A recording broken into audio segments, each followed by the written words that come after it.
In multicast services, data is transmitted to users in groups, among which the BTV service is the most frequently used application in multicast services.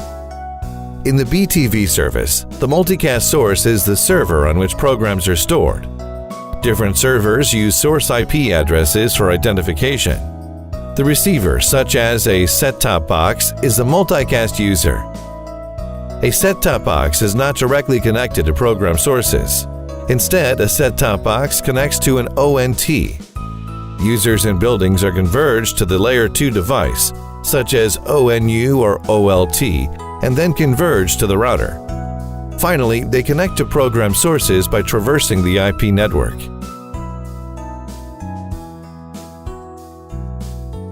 To differentiate programs, we name IDs for them. Such an ID is the IP address of a multicast group, that is, Group ID. GIPs are Class D IP addresses. The Layer 2 data link layer does not identify IP addresses, and therefore IP addresses need to be mapped to MAC addresses. In mapping, 32 IP addresses are mapped to the same MAC address. Therefore, the network administrator needs to properly assign multicast IP addresses so that different multicast IP addresses in the same network segment will not be mapped to the same MAC address. The GIP and MAC address are not addresses of a user, but are addresses of a multicast group. In this case, when you send information inside a group, the information is sent to the entire group, but not to a specified group member.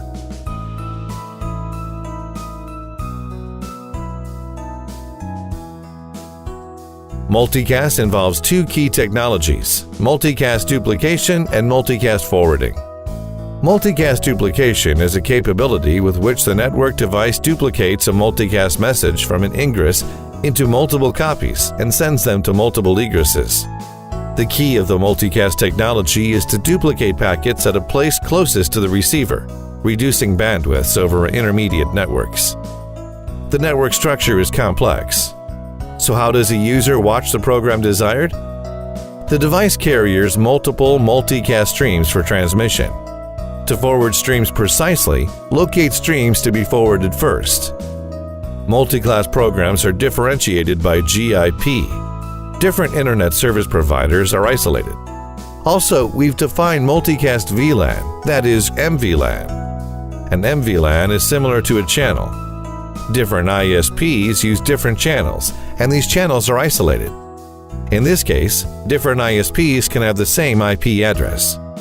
Therefore, a multicast program is determined by GIP and MVLAN. ISPs also want to define the same multicast IP address for different programs. In this case, different SIPs are required to identify different programs.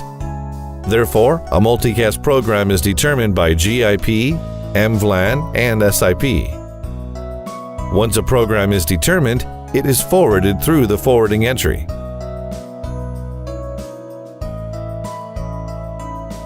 Now let's see how does a user watch a multicast program. We use the FTTx Scenario, IGMP version 2, IGMP snooping, and GIP plus MVLAN program index as an example.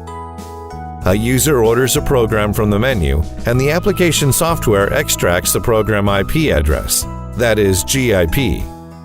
An STB sends the program join packet containing GIP and MVLAN to the connected ONT. The ONT captures IGMP packets, adds the multicast user to the multicast group member list, and generates the forwarding entry. The ONT transparently transmits the IGMP join packet to the OLT. The OLT service board captures the IGMP join packet, maps the multicast IP address to the multicast MAC address, and adds the GPAN port to the forwarding entry. The OLT's service board transparently transmits the IGMP join packet to the OLT's control board. Then the control board captures IGMP packets, adds the service board to the multicast group member list, and generates the forwarding entry. The OLT's control board sends the IGMP join packet to the router. The router then captures the IGMP join packet, adds the OLT to the multicast group member list, and generates the forwarding entry.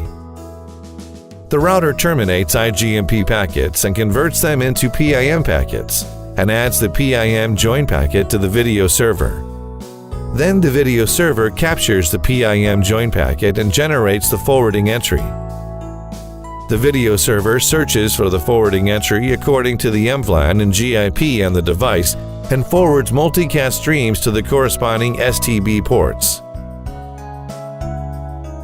If multicast streams reaching STB ports have writes limited, the STB decrypts the key and restores multicast stream signals.